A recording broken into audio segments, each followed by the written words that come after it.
अस्सलाम वालेकुम। तो बहुत लोगों ने मुझे रिक्वेस्ट किया था इस वीडियो के लिए, तभी मैंने ये सोचा कि अभी इस चैनल के ऊपर मैं अपलोड करूं। सॉरी, थोड़ी तबीयत ठीक नहीं, एक्चुअली थोड़ा खांसी वगैरह हो रही है मुझे।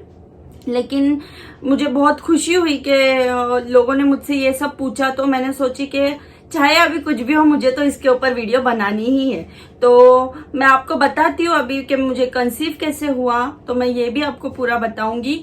और मेरे 3 मंथ्स कैसे गुजरे, तो वो भी मुझे बहुत लोगों ने क्वेश्चन किया, तो उसका भी मैं सब बताऊंगी पूरे डिटेल में। थोड़ा एडजस्ट कर लो, थोड़ा मेरी वॉइस का ये हो रहा है। तो पहली बात तो मुझे बहुत लोगों ने पूछा कि मैंने क्या ट्रीटमेंट लिया है, इजंट इट। तो ट्रीटमेंट का ऐसा कुछ हुआ नहीं है। एक्चुअली मैं गई थी ट्रीटमेंट लेने के लिए, लेकिन डॉक्टर ने मुझे चेकअप किया तो डॉक्टर ने मुझे बताया कि ऐसा तो कुछ, मुझे ऐसा कुछ लग रहा नहीं है कि नेचुरली नहीं हो सकता है। और ये ट्रीटमेंट में 2 होते हैं, आईवीएफ भी होता है, आईयूएफ, ये कुछ तो है नाम, इससे भी प्रेगनेंसी बहुत जल्दी होती है। तो फिर मुझे ऐसे लगा, मैं बहुत परेशान होती थी कि क्यों ऐसे है ना, क्या मतलब। पहले 2 बार मेरा मिसकैरेज हो चुका था। तो पहले जो फर्स्ट टाइम हुआ था तब मेरा 7 वीक का बेबी था, उसको हार्ट बीट भी आ गई थी। लेकिन पता नहीं अचानक से 1 हफ्ते के बाद में वो बेबी भी मेरा मुझसे दूर चला गया। और उसके बाद में सेकेंड टाइम मतलब 2 महीने के गैप के बाद फिर से मुझे कंसीव हुआ। तभी बेबी 5 वीक्स का था और उसके आगे वो बढ़ा ही नहीं, ना उसको धड़कन आई थी, ना कुछ, ना उसकी ग्रोथ हुई थी।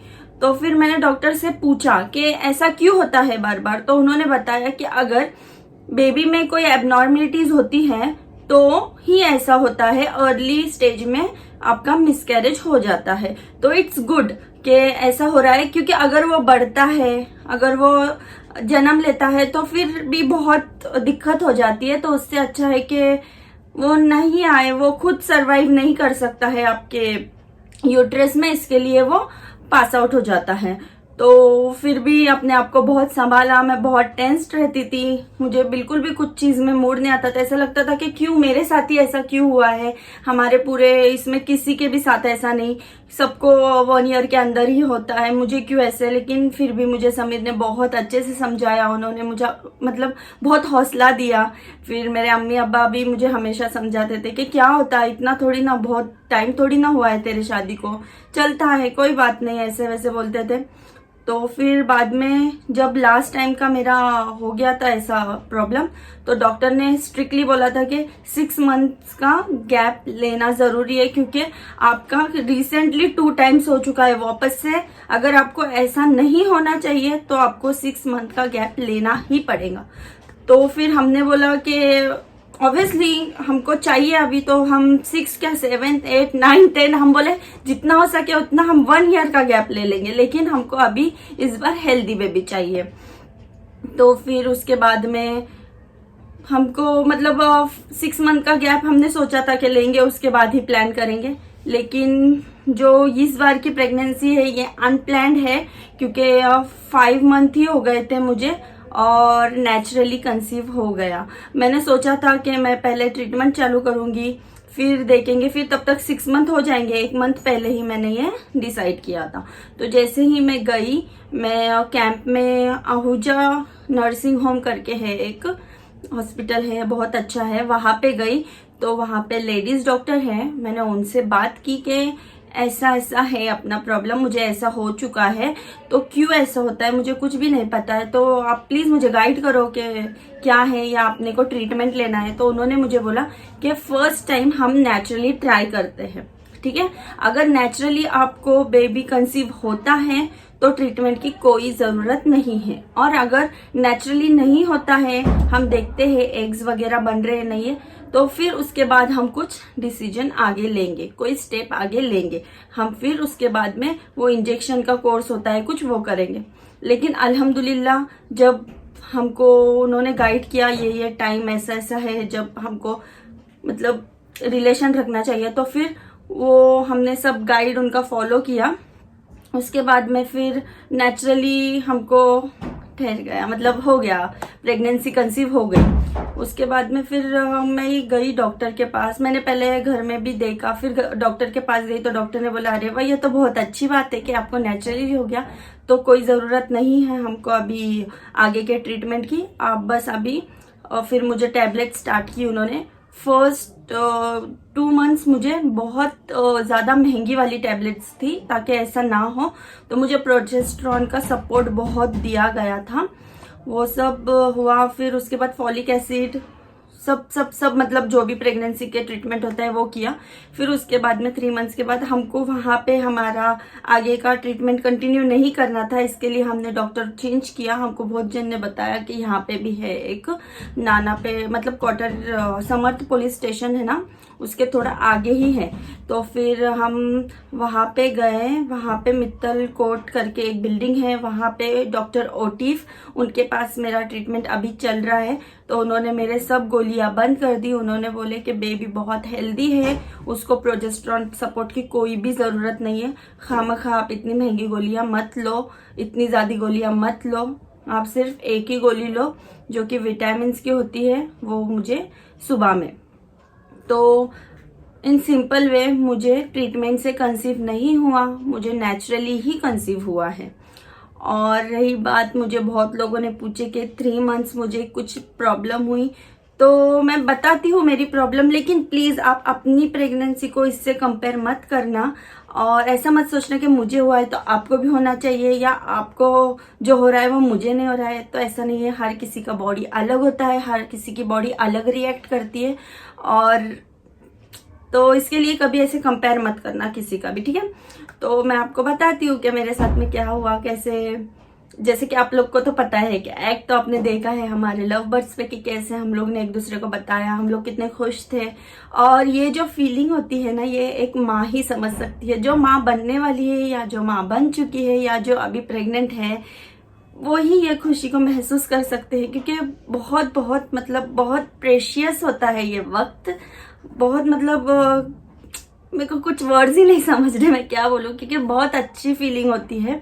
और मुझे 3 मंथ्स में मतलब स्टार्टिंग में थोड़ा सा मुझे नोजिया फील होता था, वॉमिटिंग वगैरह, लेकिन वॉमिट नहीं हुई मुझे, ऐसा सिर्फ फीलिंग होती थी, लेकिन बाकी मुझे कोई भी तकलीफ नहीं हुई। अल्हम्दुलिल्लाह मेरी प्रेगनेंसी बहुत स्मूथली गई 3 मंथ्स, लेकिन फिर भी दिल में एक डर सा था कि पता नहीं अब क्या होगा, पता नहीं अब क्या होगा। नहीं कि ऐसा 2 बार ऐसा हो चुका है ना, इसके लिए मैं बहुत डरती थी। मैं क्या, समीर खुद डरते थे।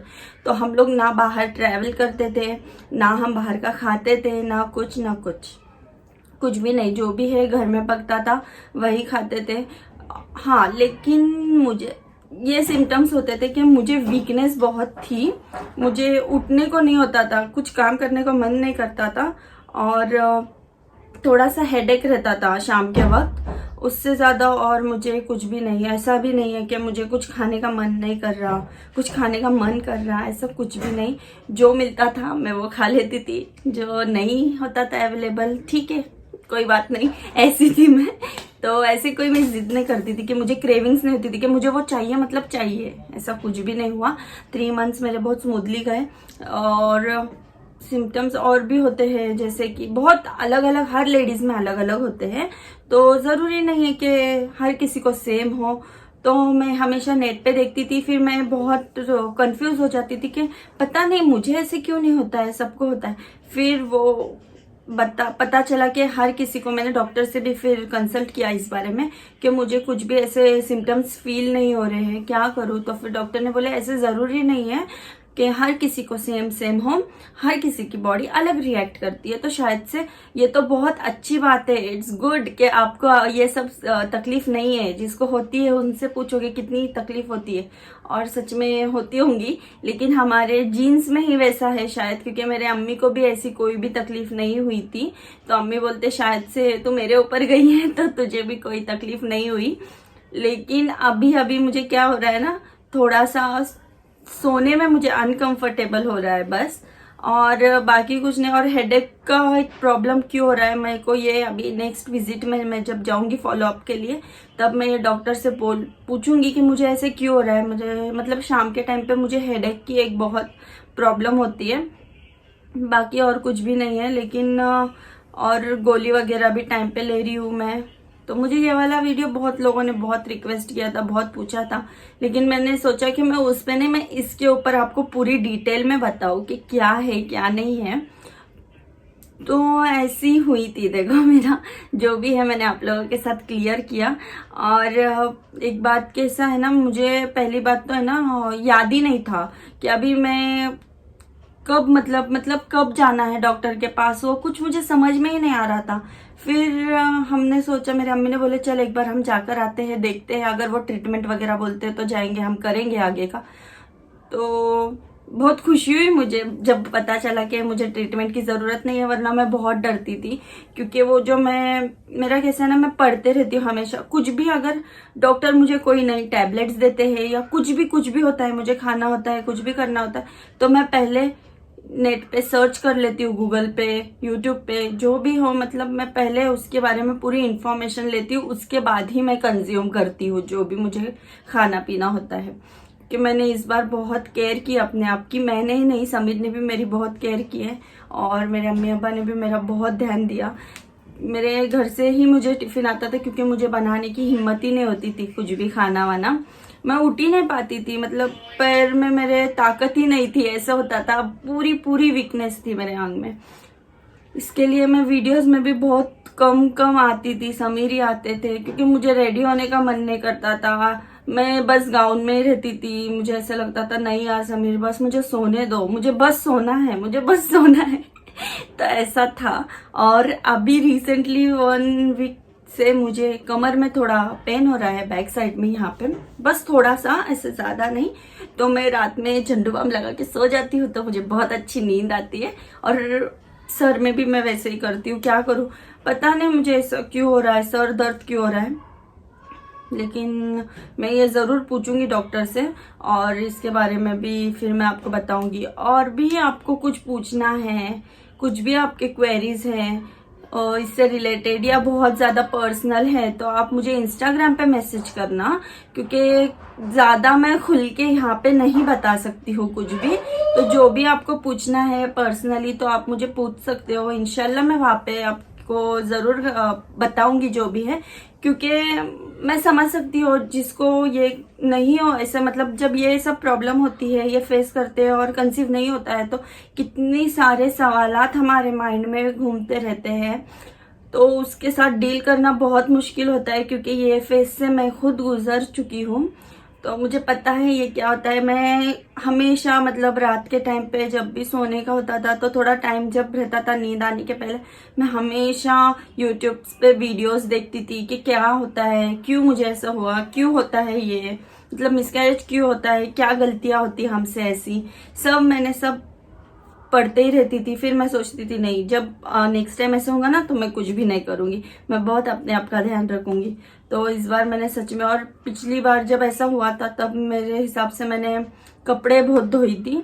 तो अगर आप लोग भी अगर प्रेग्नेंट हो तो प्लीज कपड़े मत धोइए, ज्यादा वर्क लोड मत लीजिए घर का, बस खाना वाना बना सकते हो आप खड़े रह के, जितना हो सके काम करिए, बैठ के ज्यादा मत करिए। और झाड़ू मारना तो बहुत अच्छा है, झाड़ू मार सकते हो आप, पोछा भी अगर मॉप होगा तो उसी से लगाना, बैठ के मत करना। बहुत बहुत बहुत अपना ख्याल रखना, क्योंकि ये 3 मंथ्स जो होते हैं ना बहुत नाजुक होते हैं। और अभी कैसा ना बेबी का डेवलपमेंट होता रहता है, तो इसके लिए हमें बहुत ध्यान रखना पड़ता है इस चीज़ों का। तो बहुत छोटा होता है और बहुत नाजुक होता है बेबी हमारा, तो इसके लिए हमें खुद के ऊपर बहुत मतलब ध्यान देना पड़ता है, बहुत केयरफुली रहना पड़ता है हर एक चीज़ के लिए, ना झुकना ज़्यादा ना कुछ। लेकिन 3 मंथ्स तक जो भी आपको तकलीफ होती है, 3 मंथ्स के बाद ये पूरी नॉर्मल हो जाती है। मतलब मेरे हिसाब से मैंने जहाँ तक पढ़ा है, जहाँ तक मुझे नॉलेज है, 3 मंथ्स तक जिसको भी वॉमिटिंग की शिकायत है, जो भी फीलिंग, नोजिया फीलिंग जो भी होता है, तो वो सब 3 मंथ्स के बाद कम हो जाती है, और किसकी किसकी तो पूरी तरह से बंद हो जाती है। और फिर 4th, 5th, 6th मंथ जो होते हैं ना, ये बहुत ही अच्छे मंथ्स होते हैं। इसमें आप फुल एंजॉय कर सकते हो। उसके बाद में फिर वापस से तकलीफ चालू होती है, जैसे कि सोने में प्रॉब्लम। लेकिन मुझे अभी से ही प्रॉब्लम हो रही है, मुझे नींद ही नहीं आती, मैं डरती हूँ कहीं मुझे ऐसे ऐसे होने की आदत है। इसके लिए अभी हम लोग कैसे, मैं अकेले ही बेड पे सोती हूँ, बहुत डर लगता है मुझे। मैं बहुत केयर करती हूँ ना अपने आप की। तो समीर नीचे सोते हैं, मैं ऊपर सोती हूँ। हम लोग बहुत अपने आप के ऊपर ध्यान देते हैं। तो आप लोग को भी अगर कुछ भी पूछना है तो मुझे पूछिए, मैं और वीडियोस बनाती रहूँगी। और एक बात, मुझे बहुत लोगों ने बोला कि हमारे शादी को 8 साल हुए हैं, 4 साल हुए हैं, 10 साल हुए हैं, लेकिन अभी तक हमको ये खुशी नहीं मिली है। तो अगर आपको पूना में हो आप, तो आपको पॉसिबल होगा तो आप कैंप में आहूजा डॉक्टर से कंसल्ट करो। माशाल्लाह बहुत ही अच्छे डॉक्टर है वो। इंशाल्लाह आपको वहां से, बहुत से ऐसे लोग हैं जिसको 10-10, 20-20 साल से बेबी नहीं है, लेकिन उनके हाथों से बेबी उनको कंसीव हुए हैं। मतलब उनकी शिफा ही बोल सकते हैं हम, जो टैबलेट्स में होती है वो। तो मेरे हिसाब से आप एक बार उनसे विजिट कर लीजिए, या तो फिर आप मित्तल कोट डॉक्टर ओटिफ से भी कंसल्ट कर सकते हो। वो भी बहुत अच्छे डॉक्टर है। ये दोनों भी बहुत ही ज्यादा एक्सपीरियंस्ड डॉक्टर है।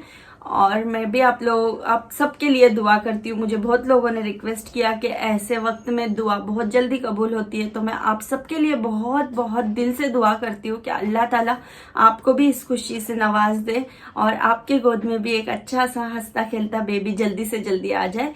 और मैं रिक्वेस्ट करती हूँ कि मेरे लिए भी प्लीज प्लीज प्लीज दुआ कीजिए। दुआ की बहुत जरूरत है इस वक्त मुझे। दुआ कीजिए कि मेरी प्रेगनेंसी ऐसे स्मूथली चले और अच्छे से मेरे हाथ में भी मेरा नन्हा मुन्ना बेबी आ जाए जल्दी से।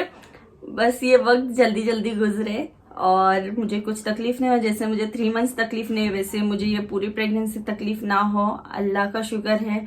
बस आप लोग भी सिर्फ दवाई पे ही भरोसा ना रखें, सिर्फ डॉक्टर्स पे ही भरोसा ना रखें। नमाज पढ़ते रहिए, हमेशा अल्लाह ताला से दुआ कीजिए और किसी से नहीं, बस अल्लाह से दुआ करो। अल्लाह देने वाला है, वो तो अगर हम मांगते हैं तो वो देता ही है। हमारे हक में जितनी हमारी खुशियां होती है वो हमको मिलके रहती है, लेकिन पता नहीं कोई कोई खुशियां ऐसी भी होती है जो हमें मांगने से ही मिलती है। तो मांग लीजिए, अल्लाह ताला से भी ये खुशी मांग लीजिए। इंशाल्लाह आपको भी जल्दी से ये खुशी मिल जाएंगी।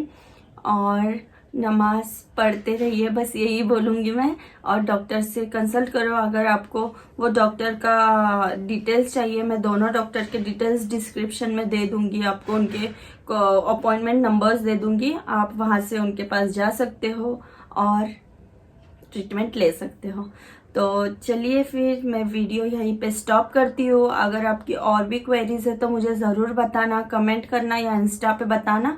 मैं उसके ऊपर भी अच्छे से एक वीडियो बना दूंगी। अभी के लिए इतना ही, क्योंकि मुझे अभी जाना है और काम भी है, वरना मैं और डिटेल में बोलने वाली थी, लेकिन बाद में बताऊंगी मैं। तो चलिए, अल्लाह हाफिज़, दुआ में याद रखना।